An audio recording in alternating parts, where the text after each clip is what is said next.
Siapa orang yang suka menipu dirinya sendiri?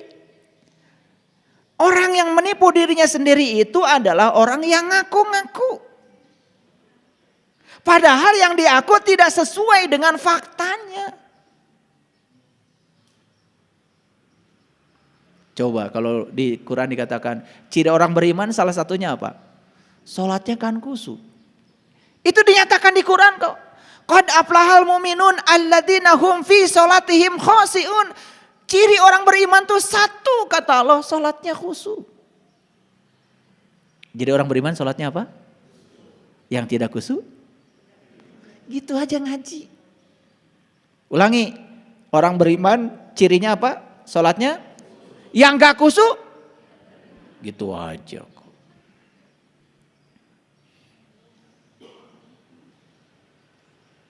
Gak usah berbelit-belit kalau ngaji. Nah apa artinya khusyuk? Khusyuk jelas di Quran dikatakan. Dikatakan khusyuk kalau sholatmu mengingat Allah. Bagaimana kamu bisa mengingat Allah? Tahu Allah aja enggak. Karena kolbunya masih tertutup. Jadi akhirnya apa yang dipikirkan? Apa yang dalam kolbu dengan yang dikatakan, dengan yang dilakukan. Gak sama. Kalau gak sama. Gak jujur. Gak jujur.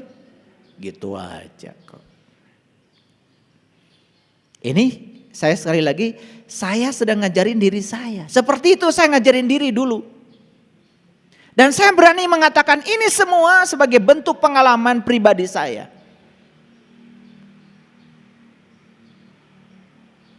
Saya pernah mengalami kebingungan dengan semua yang harus saya katakan. Mohon maaf. Kenapa saya bingung? Karena saya memikirkannya. Kenapa kalian tidak bingung? Karena kalian gak peduli. Bahkan sama sekali tidak memikirkannya. Baca ini, baca itu, baca aja. Itulah hebatnya kalian. Pokoknya kalian luar biasa. Baik, kita teruskan. Fi qulubihim maradun fazadahumullahu marada walahum adzabun adim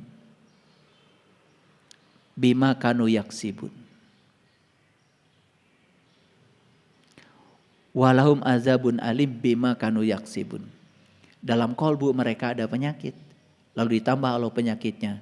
Bagi mereka siksa yang pedih. Siksa yang pedih itu dari mana? Bukan dari Allah. Begitu kalian tidak selaras antara kolbu, perkataan dan perbuatan.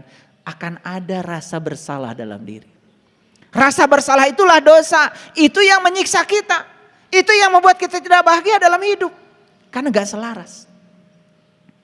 Karena kita berdusta. Apa dustanya? Apa dustanya?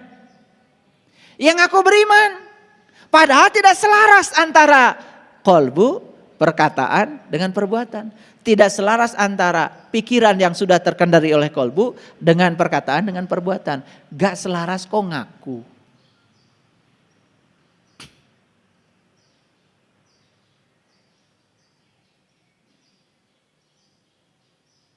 Ada nggak orang rajin ibadahnya, rajin juga nyolongnya?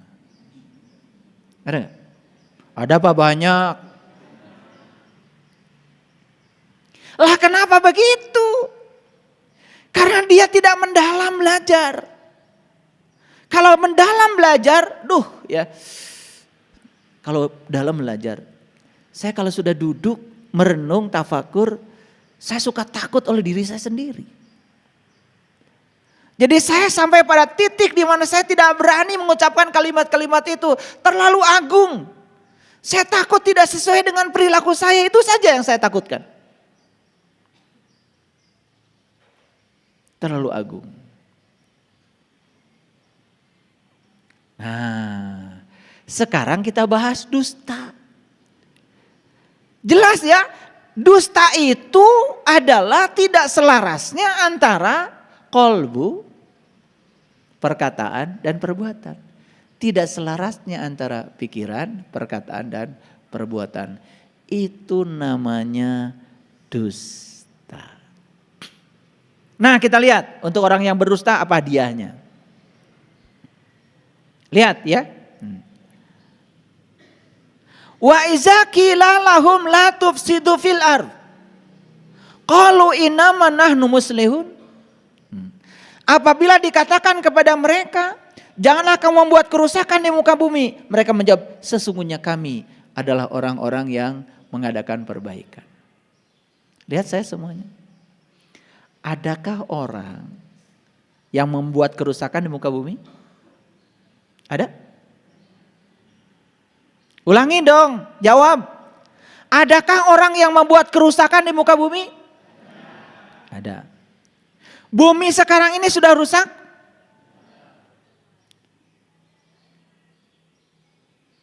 Dulu, zaman dulu, kadar oksigen di muka bumi ini 45%. Pada saat itu hutan yang ada di permukaan bumi ini utuh.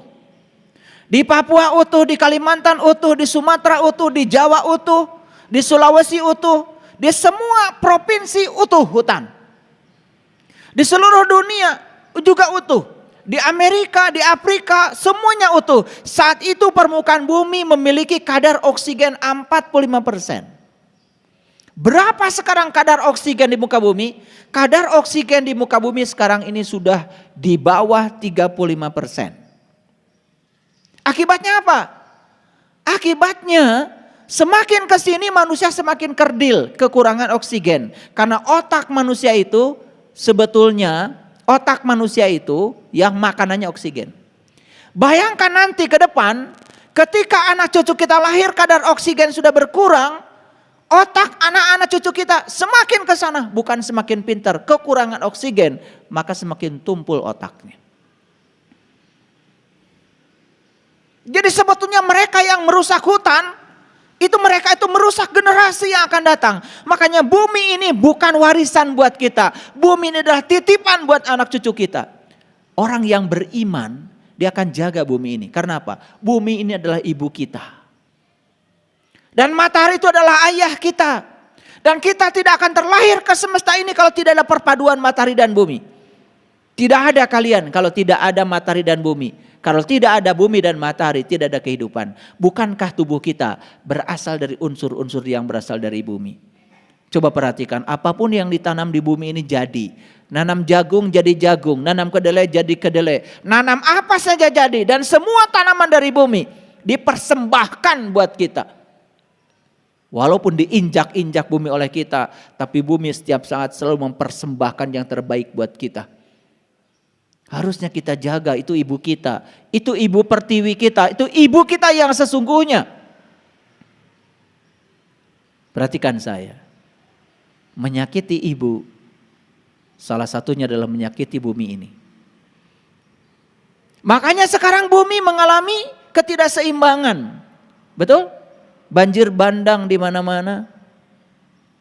Dan kita cuma dengan mudah mengatakan ketika banjir bandang kita mengatakan musibah. Sing sabar. Padahal tidak ada satu peristiwa yang terjadi kalau tidak ada akibatnya. Semua sebab itu ada akibatnya. Sekarang saya mau nanya, jujur sama kita semua. Banyak gak di muka bumi ini orang yang mengaku beriman? Banyakkah di muka bumi ini orang yang membangun kerusakan? Lihat saya semua. Jangankan bumi yang besar, bumi kecil saja ini warisan dari Allah buat diri kita, kita rusak. Betul? Ayo. Apa yang pertama kita rusak di bumi kecil ini? Jiwa kita. Setelah itu yang dirusak apa? Pikiran kita. Setelah itu apa yang kita rusak? Tubuh kita. Makanya tubuh kita ini sekarang subhanallah. Maaf ya. Dopamin di otak kita nggak ada. Oksitoksin di otak kita nggak ada. Serotonin di otak kita nggak ada. Endorfin di otak kita nggak ada. Begitu 4 saja hormon kimia tidak tumbuh dalam diri kita. Dopamin tidak ada, oksitosin tidak ada, endorfin tidak ada, serotonin tidak ada. Apa yang terjadi? Sakit. Sakit. Karena kekurangan zat kimia. Apa tuh dopamin? Dopamin itu adalah hormon untuk menimbulkan perasaan baik. Jadi kalau dalam diri kita sudah tidak ada perasaan baik, Tidak ada kenyamanan dalam diri. Apa yang bisa kita perbuat? Yang kedua apa? Oksitoksin, hormon cinta. Bayangkan, hormon cinta tidak berproduksi dalam diri. Bagaimana kita bisa mencintai? Hormon cintanya sendiri tidak memproduksi cinta. Apa yang kita bagikan ke semesta? Kebencian. Makanya di mana-mana orang menebarkan kebencian. Bahkan di media sosial luar biasa. Orang menebarkan kebencian itu menganggap hal yang biasa. Padahal itu membuat kerusakan energi di muka bumi ini. Yang ketiga yang disebut dengan hormon endorfin. Hormon endorfin itu apa? Hormon yang diciptakan oleh semesta untuk menimbulkan rasa tidak nyeri pada tubuh kalau sakit. Makanya orang sakit dikit aja langsung dikit saja sakit langsung ya mengeluh. Kenapa? Gak ada hormon endorfin dalam dirinya. Dan yang keempat, tidak ada serotonin. Serotonin itu adalah hormon yang menimbulkan suasana hati yang menyenangkan. Kalau suasana hati sudah tidak menyenangkan, sudah kemurungsung. Kalau sudah kemurungsung, apa yang terjadi? Konflik. Karena apa? Lihat saya semuanya. Konflik kita dengan orang lain itu datangnya dari mulut kita. Dan kenapa mulut kita mengatakan kata-kata yang penuh konflik? Karena datang dari pikiran kita. Ketika kita masih konflik dengan pikiran kita, maka kita pun akan berkonflik dengan orang lain. Cuman apa bedanya? Bedanya konflik dengan diri kita lewat pikiran, konflik dengan orang lain lewat mulut. Bayangkan ya, orang yang pikiran dan mulutnya tidak terjaga. Bahkan tidak sama antara yang dipikirkan dengan yang dia katakan. Luar biasa. Jangan heran kalau di semesta ini sekarang banyak konflik. Mohon maaf. Ngajinya rajin, praktek agamanya luar biasa, tetapi motorik, kayak robot, tidak ada kesadaran. Ya sudah, konflik di mana-mana. Mengerti? Oke, lanjut. Jadi orang-orang yang membuat kerusakan di muka bumi, apakah itu orang beriman? Bukan. Ciri orang beriman itu tidak membuat kerusakan. Lanjut. Ingatlah sesungguhnya mereka itulah orang-orang yang membuat kerusakan. Cuma mereka tidak sadar. Banyak orang membuat kerusakan di muka bumi ini tidak sadar. Ya, saya kalau pergi dulu ke hutan. Cuma ngambil itu apa? Regang-regang pohon yang sudah ditumbangkan oleh orang. Itu saya sudah mulai nangis di situ. Saya sering bicara dengan nenek saya. Ya, kenapa kita mesti mengambil ranting-ranting ini? Dan kata nenek, ini kan ranting dari pohon yang sudah ditebang. Kenapa mesti ditebang pohonnya? Bagaimana semesta menumbuhkan pohon-pohon besar itu? Bahkan kita lagi tidur pun semesta terus berkarya menumbuhkan pohon-pohon yang besar itu untuk penadah air. Dan sekarang ya tempat-tempat yang tinggi gak ada pohon besarnya. Lalu air tidak lagi bisa tinggal di sana. Air terus menuju tempat yang lebih rendah. Akibatnya apa? Banjir bandang tidak bisa dihindari lagi. Di mana sekarang? Coba. Di tanah Jawa apalagi? Di mana sekarang? Ya, bukit-bukit yang masih ada pohon. Sudah mulai jarang. Ditanami juga tidak. Dan itu semua perusakan hutan itu dilakukan oleh orang-orang yang mengaku beriman. Karena pasti mereka mengaku beragama. Sedih bukan? Padahal kalau kita lihat tadi definisi iman, definisi jujur luar biasa. Baik, kita lihat selanjutnya. Apabila dikatakan kepada mereka, berimanlah kamu sebagaimana orang lain telah beriman. Mereka menjawab, akan berimankah kami sebagaimana orang-orang bodoh itu beriman? Ingatlah sesungguhnya mereka lah orang-orang bodoh, tetapi mereka tidak tahu. Orang-orang yang mengaku beriman ini, kalau disuruh beriman, dia akan mengatakan, bagaimana saya bisa beriman seperti orang bodoh katanya. Kata Allah, kamu yang bodoh, karena kamu itu mengaku beriman. Kamu itu bukan orang yang beriman, cuman kamu tidak tahu. Bayangkan ya, yang seperti ini bertebaran di masyarakat kita. Orang-orang yang mengaku beriman itu bertebaran di masyarakat kita. Sementara mereka tidak punya ciri sebagai orang yang beriman. Ulangi, ciri orang beriman apa? Jujur. Berarti yang tidak jujur? Nah, gitu aja. Supaya ngajinya singkat dan jelas. Baik, kita lihat sekarang ayat selanjutnya. Dan bila mereka berjumpa dengan orang-orang beriman yang beneran imannya, mereka mengatakan, kami telah beriman.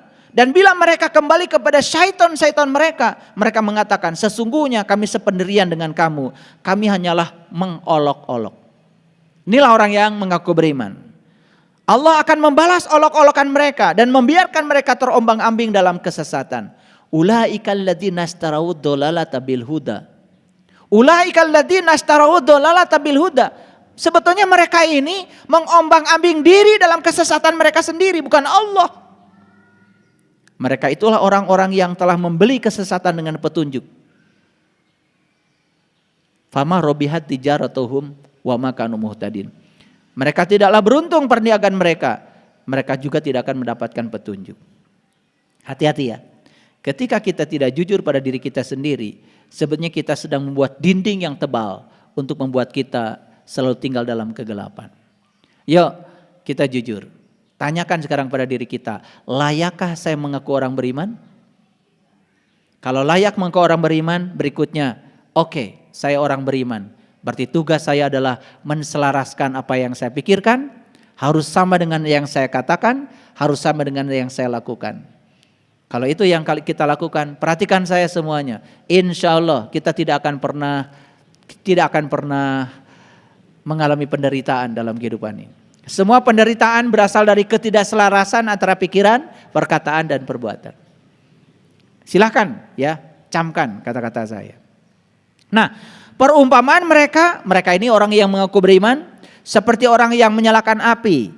Maka ketika api itu menerangi sekelilingnya, Allah hilangkan cahaya mereka dan membiarkan mereka dalam kegelapan, tidak dapat melihat. Bayangkan ya, orang yang tidak dapat melihat karena berada dalam kegelapan selalu akan salah persepsi, selalu akan salah proyeksi. Pernah ada orang pergi ke gudang, kemudian dia lari terbirit-birit karena dia takut ular.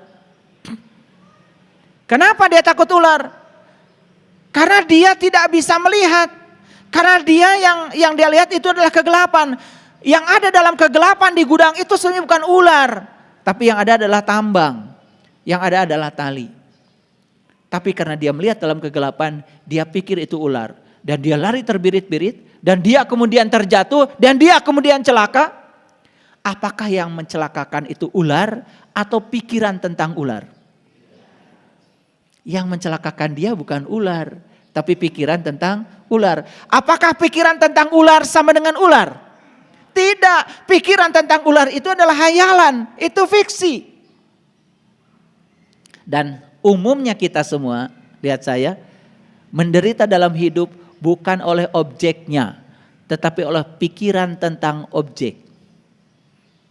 Objeknya sendiri tidak pernah menderitakan kita, tapi pikiran tentang objek itu yang menderitakan kita. Pernah lihat ada orang kecelakaan? Kecelakaan itu objek. Ya kecelakaan, ya sudah, memang kecelakaan. Tapi pikiran tentang kecelakaan itu yang membuat orang sedih. Oke, mereka itu tuli, bisu, buta, dan mereka tidak bisa kembali. Perhatikan saya, orang-orang yang tidak jujur pada dirinya sendiri, itu ibaratnya seperti orang yang tuli, bisu, buta. Luar biasa. Dan mereka tidak akan bisa kembali. Karena untuk bisa kembali kepada Allah, syaratnya satu. Harus iman. Dan iman tadi apa? Selarasnya antara pembenaran oleh kolbu sama dengan pikiran, sama dengan perkataan, sama dengan perbuatan. Gitu. Nah, sekarang kita lihat ya beberapa uraiannya. Baik ya. Saya ingin bilang kalau orang jujur itu pemberani. Setuju nggak? Setuju ya? Kenapa? Karena ketika kita jujur di lingkungan orang-orang yang tidak jujur, bersiap-siaplah untuk terasing. Sekarang ini di kantor yang diasingkan bukan orang yang tidak jujur. Justru yang diasingkan itu orang yang jujur. Karena kebanyakan yang tidak jujur, yang jujur dianggap asing. Saking banyak yang tidak jujur, yang jujur dianggap aneh. Saking banyaknya orang yang sesat, yang mendapatkan petunjuk dianggap sesat. Ngerti maksud saya? Oke, lanjut. Jadi orang jujur pemberani. Kenapa? Karena jadi orang jujur itu berarti berani mendengarkan suara hati kecil dalam diri yang disebut dengan suara kolbu. Ayo lihat saya semuanya. Pernah nggak kolbunya bilang, kasihan dia. Pernah? Pernah kan? Didengar nggak? Dilakukan apa tidak? Berikutnya mulai yuwaswisu fi sudur. Mulai itu. Si pikiran, si setan yang dalam kegelapan tadi, pikiran yang gelap itu mulai memberikan bisikan. Enak aja, kerja enggak, kebiasaan. Udah mulai. Akhirnya nggak jadi memberi karena diliputi oleh pembenaran oleh pikiran. Makanya saya kasih tahu nih buat kalian semua. Semua orang yang jujur bagi saya adalah pemberani. Mendengarkan suara kolbu itu perlu keberanian. Apalagi melakukannya. Jujur itu asli, artinya asli. Jujur itu menjadi diri sendiri. Jujur itu mengalami Tuhan. Jujur itu adalah realitas nyata. Dan saya berani mengatakan, semua orang yang tidak jujur di semesta ini adalah pengecut. Kenapa? Karena mereka cuma berani mendengarkan pikirannya. Dan apa yang didengarkan dari pikiran itu kepalsuan. Apalagi pikiran yang dalam kegelapan. Apalagi pikiran yang tidak tersinari oleh cahaya ilahi. Makanya melihat orang-orang yang pikirannya belum tersinari oleh cahaya ilahi, gelap gulita. Selalu saja menghembuskan ajakan-ajakan yang sebaliknya. Jadi tidak jujur berarti palsu. Tidak jujur berarti menjadi orang lain. Tidak jujur berarti tidak mengalami Tuhan. Tapi anehnya banyak orang yang tidak mengalami Tuhan tetapi mengaku religius. Aneh ya? Iya, karena sudah pakai gamis. Tahu gamis? Gamis itu baju agama. Karena agama sudah jadi baju. Bahaya ya kalau agama jadi baju. Bahaya enggak? Apa bahayanya? Hah? Oh, enggak bahaya itu.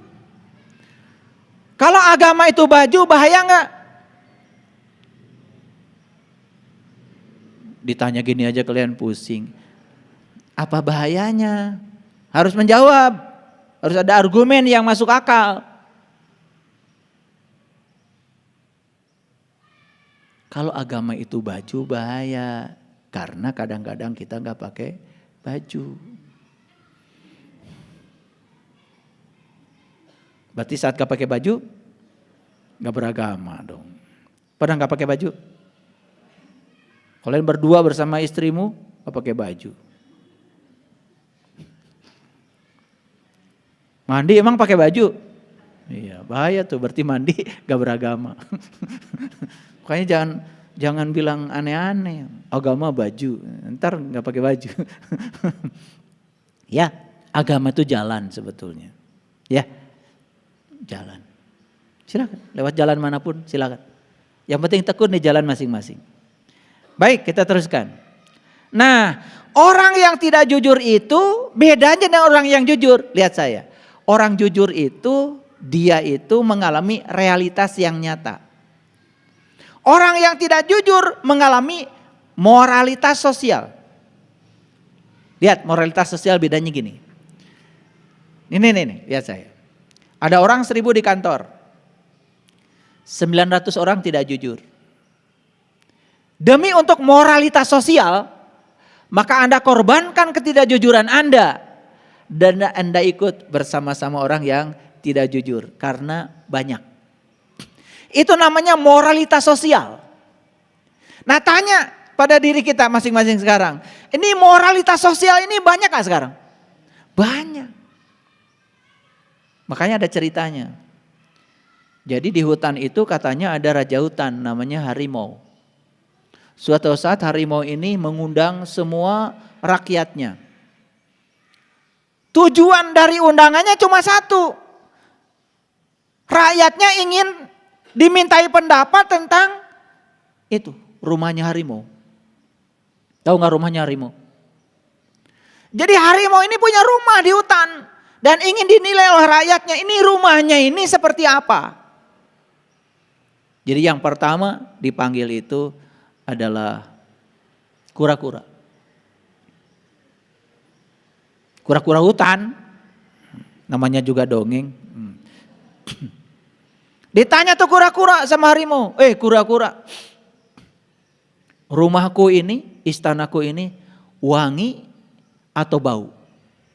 Megah apa jelek? Wah, kura-kura ini karena ingin selamat lalu bilang, rumah Anda ini wangi, rumah Anda ini megah. Kamu menghina ya, dimakan. Rumah bau gini dibilang wangi, udah jeleknya kayak gini bilang megah, kamu pengecut. Makan. Berita tentang kura-kura yang dimakan gara-gara bilang begitu tersebar di seluruh negeri hutan. Dipanggil lagi masyarakat yang kedua. Masyarakat yang kedua tuh namanya monyet. Gimana menurut Anda? Ini istana saya ini bau apa wangi? Pertanyaan cuma dua. Megah atau jelek? Karena sudah tahu kura-kura dimakan, gara-gara bilang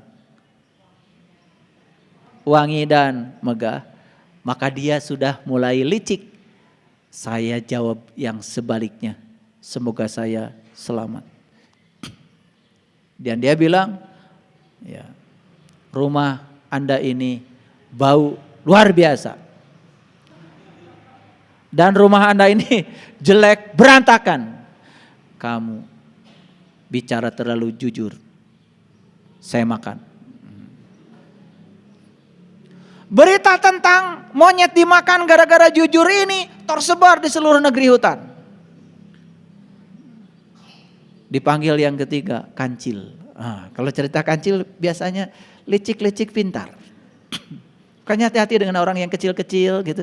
Kecil, tidak tinggi, tidak pendek, tidak besar, juga tidak. Hati-hati itu, ya, mendekati kancil biasanya. Ayo kancil masuk. Masuk. Gimana pendapat kamu? Apa kata kancil? Maaf Tuan Raja, sudah seminggu ini saya ini sedang flu. Dan mata saya ini sudah lama katarak. Jadi saya tidak punya pendapat. Wah, kamu selamat. Nah, di negeri kita sekarang ini yang selamat yang model-model kancil. Tidak ada pendapat. Yang terlalu pengecut dimakan, yang terlalu jujur juga dimakan. Nah, yang bagus itu yang flu. Jadi kalau kalian ingin selamat, flu aja. Saya doakan ya kalian flu semua. Ini bahaya. Kalau sudah flu semua, flu itu penyakit yang menular. Makanya flu ini kan menular sekarang, betul nggak? Iya, cari aman. Cari aman. Ya, makanya jadilah manusia abu-abu. Tidak jelas. Nah, makanya wajah kalian kenapa abu-abu? Kenapa abu-abu? Enggak jelas. Apa yang dipikirkan tidak sama dengan yang dikatakan, tidak sama dengan yang diperbuat, tapi ngakunya beriman. Nah, ini manusia yang enggak jelas. Makanya wajahnya abu-abu. Ini saya paling takut lihat orang abu-abu. Makanya di zaman penjajahan yang paling berbahaya itu abu-abu. Dan kalau sudah dimanfaatkan oleh penjajah biasanya dibunuh. Karena itulah orang-orang yang suka menggunting dalam lipatan. Bahaya. Makanya semua para pengkhianat itu adalah lahir dari manusia-manusia abu-abu. Seperti dekat padahal jauh. Seperti jauh padahal dekat. Ini yang berbahaya. Ya, hati-hati ya. Karena kalian tidak akan pernah dikhianati oleh orang yang jauh. Ini berbicara tentang moralitas sosial. Jadi kalau kalian melakukan sesuatu karena malu sama orang lain, itu sudah moralitas sosial. Nyumbang bukan karena ingin berbuat baik. Tapi karena kalau nggak nyumbang, malu sama tetangga. Itu sudah moralitas sosial. Kelihatan seperti moralitas, padahal sebenarnya tidak. Ini yang dikatakan menjadi orang lain. Ini sudah tidak jujur. Sudah tidak jujur ya. Makanya kalau mau berbuat baik saja. Nah, untuk menjadi jujur itu harus menjalankan hidup dengan ketelanjangan. Maaf ya, ini bukan porno. Untuk menjadi jujur itu harus menjalankan hidup dengan ketelanjangan. Hidup dengan ketelanjangan berarti hidup apa adanya. Gak usah banyak basa-basi. Kalau datang ke rumah saya jangan banyak bicara. Maaf ayah merepotkan. Kalian tuh sudah merepotkan. Terus mau apa lagi? Jadi gak usah maaf merepotkan. Kalau habis makan ya cuci sendiri. Buat apa pakai maaf merepotkan? Kalau habis makan harus cuciin saya. Itu benar-benar merepotkan. Yang bagus itu berhenti bicara. Maaf ayah ya karena merepotkan. Saya ikut makan. Ya kalau gak mau merepotkan bawa deh makanan. Biar dimakan bersama. Kan gitu yang bagus betul gak? Ini saya sedang jujur. Daripada ngomong terus seperti bagus. Nah dikatakan ini latihan melepaskan yang tadi itu. Tapi kalau bawa sesuatu ke saya jangan ingin dibilang baik oleh saya. Itu kemelekatan lagi. Kalau mau ngasih ya ngasih aja. Dan ciri orang yang ngasihnya ikhlas, tahu nggak? Udah tahu belum? Belum. Ngasihnya banyak.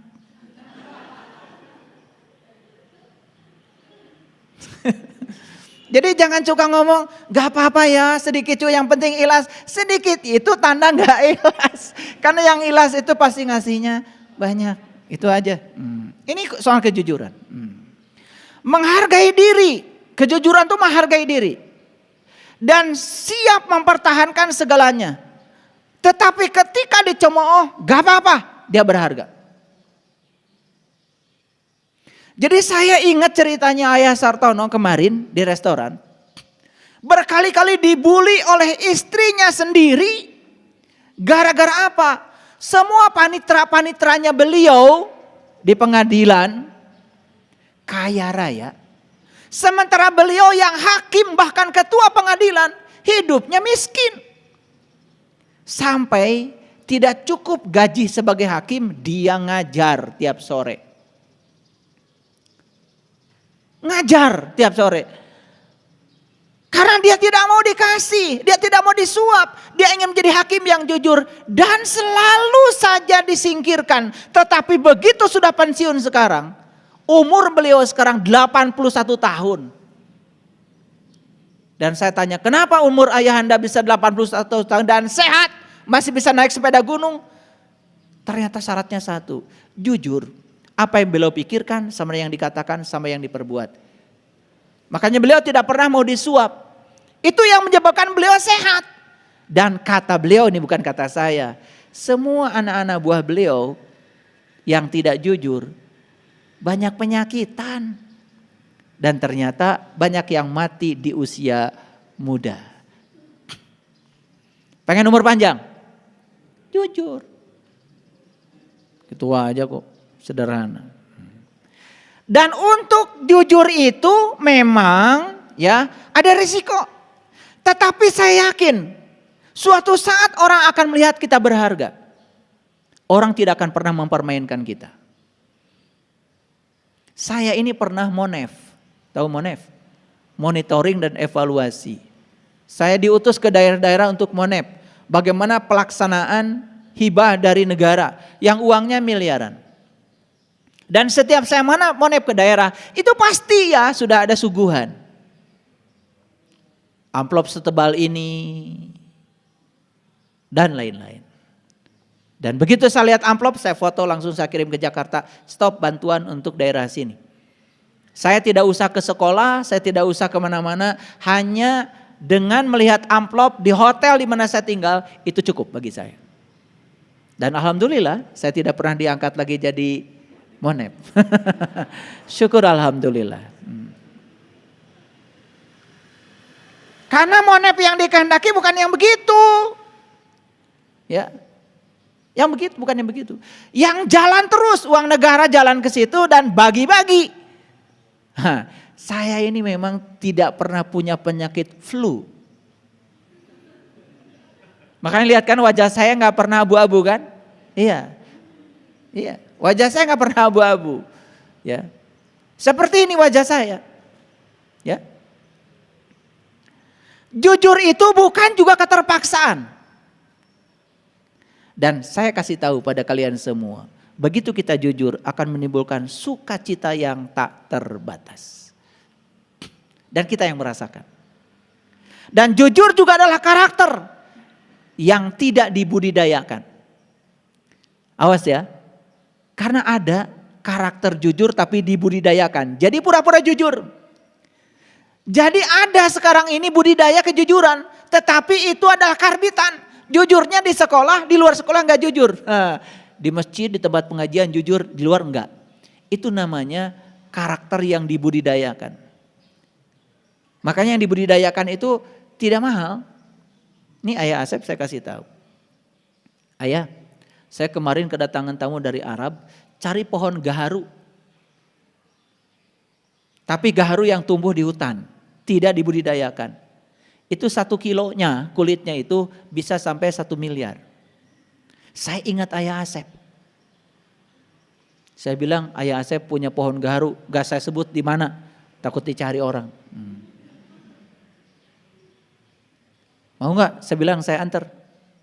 Sebentar pertanyaannya, dibudidayakan apa tidak? Ya dipelak. Wah kalau itu cuma 50.000 katanya.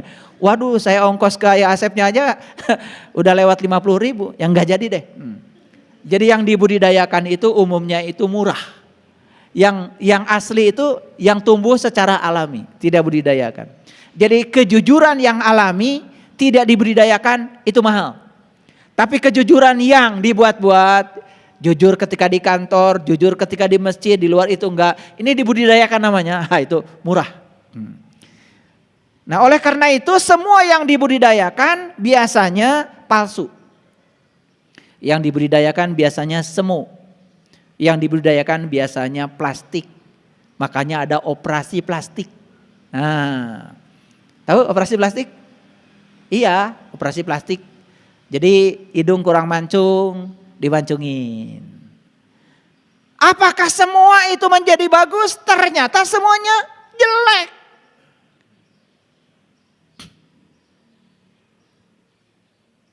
Karena Allah sudah menciptakan kita sempurna, gak perlu lagi direkayasa.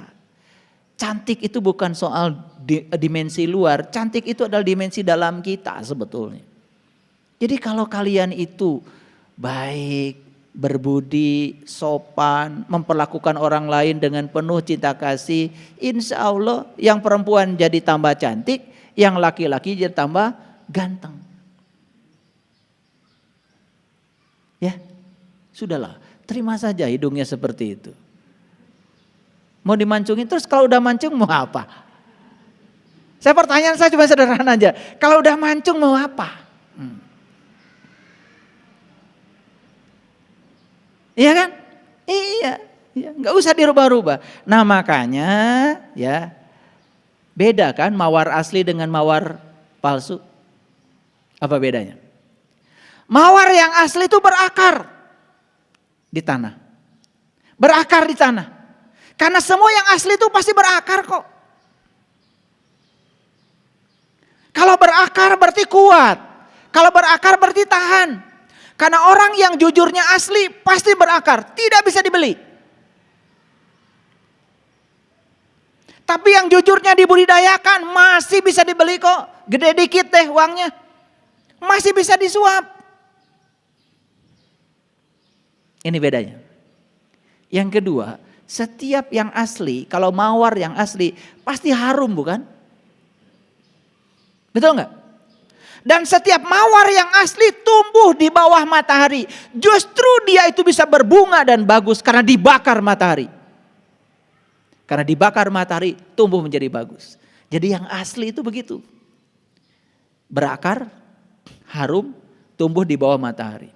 Dan semua mawar yang asli pasti kena angin. Pasti kena hujan.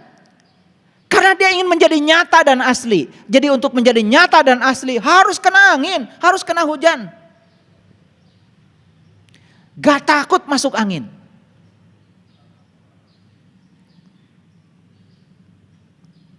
Dan mawar yang asli kadang-kadang kelopaknya harus jatuh.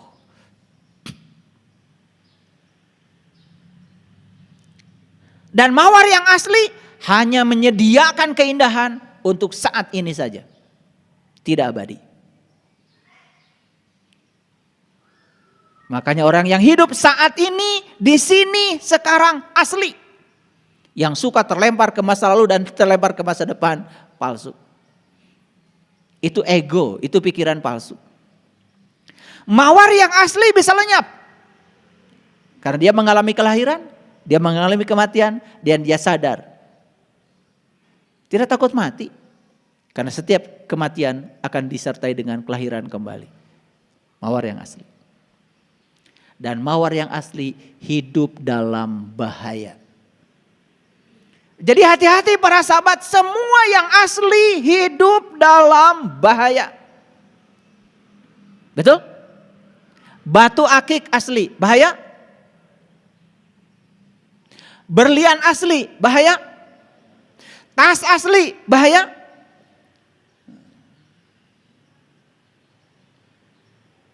Makanya yang tasnya imitasi, pura-pura LV, gak bahaya.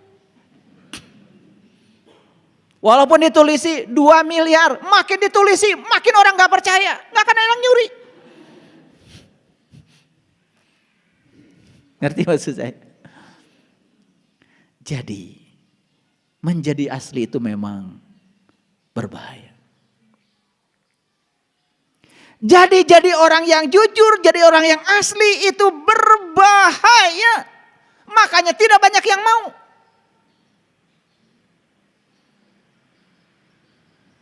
Tapi menjadi orang yang palsu, semuanya mau.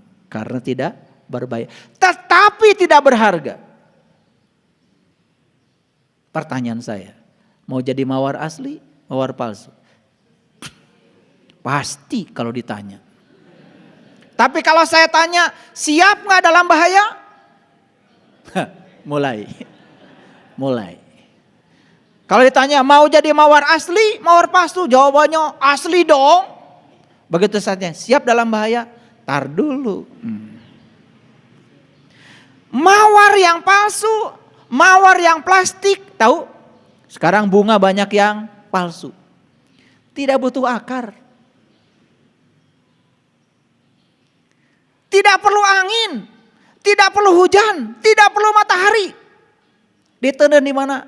Siap. Tuh, yang palsu. Tidak butuh apapun. Kenapa tidak butuh apapun? Ya palsu.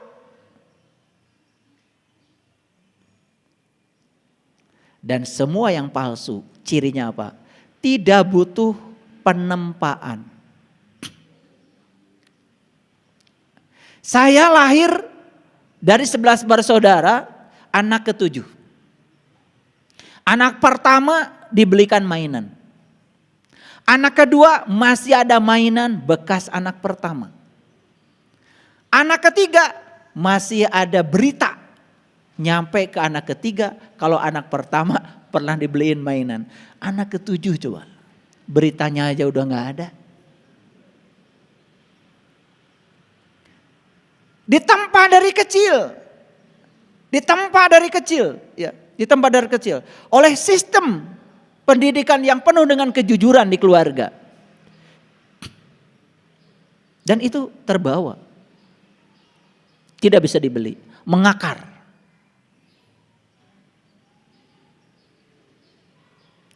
Tetapi kalau di sebuah keluarga terbiasa mendidik kebohongan kepada anggota keluarganya. Lihat, dia keluar dari rumah akan banyak berbohong. bisa disogok. Dan semua yang orang-orang yang bisa disogok di jabatannya, sebetulnya dia sedang berkhianat kepada dirinya sendiri. Itulah kepalsuan. Lihat para sahabat, untuk menjadi palsu tidak perlu mengakar. Tidak perlu. Lihat, anak-anak yang dikarbit dengan cara palsu, dibesarkan dengan cara palsu, dikasih jabatan, dikasih ini, dikasih ini, tidak mengakar. Karakternya dibudidayakan, pura-pura baik. Apalagi jadi pemimpin lewat cara-cara yang palsu semacam ini, berbahaya. Tidak mengakar. Makanya ada orang yang mengatakan kalau untuk seorang pemimpin harus dari bawah. Pernah mengalami berbagai situasi dan pernah berada di dalam situasi yang berbahaya bahkan. Dan dia bisa keluar dari situasi itu. Itulah pengalaman. Jadi para sahabat, ketika jujur, apa yang akan terjadi? Yang pertama, akan hidup dalam ketidaknyamanan. Dan saya kasih tahu, hidup dalam ketidaknyamanan itulah hidup yang layak untuk dihidupi. Berani? Berani gak hidup dalam ketidaknyamanan? Itulah hidup yang sebenarnya. Makanya saya senang dengan tantangan. Saya siap beradaptasi dengan segala perubahan. Seninya di situ hidup. Ketika kita jujur, kita mudah untuk menjadi diri sendiri dan menjadi apa adanya.